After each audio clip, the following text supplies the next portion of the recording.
வணக்க நண்பர்களே, எல்லோரும் எப்படி இருக்கீங்க? ஆரோக்கியமாக சௌக்கியமாக இருக்கீங்களா? நானும் ஆரோக்கியமாக சௌக்கியமாக இருக்கேன்.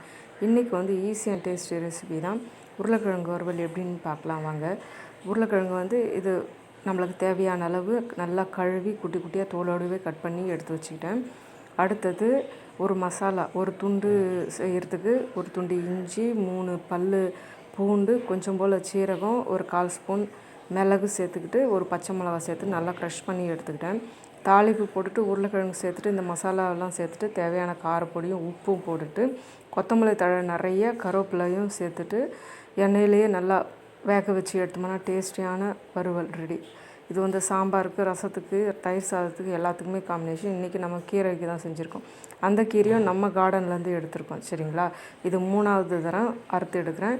இதில் என்னென்னா கலந்து மணத்தக்காளி கீரையோடு கூட குப்பைக்கீரை இருக்குது பார்த்திங்களா, முள்ளுக்கீரை, அதையும் சேர்த்து நான் செஞ்சுருக்கேன். நம்மளாம் சின்ன வயசில் கூட்டாஞ்சோறு செய்யும்போது இதை சமைச்சிருக்கோம். எத்தனை பேர் இது சமைச்சிருக்கீங்கன்னு கமெண்ட் பண்ணுங்கள்.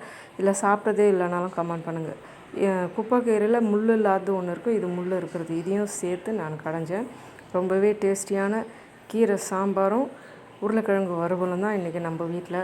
உங்கள் வீட்டில் என்னன்னு கமெண்ட் பண்ணுங்கள். நன்றி நண்பர்களே.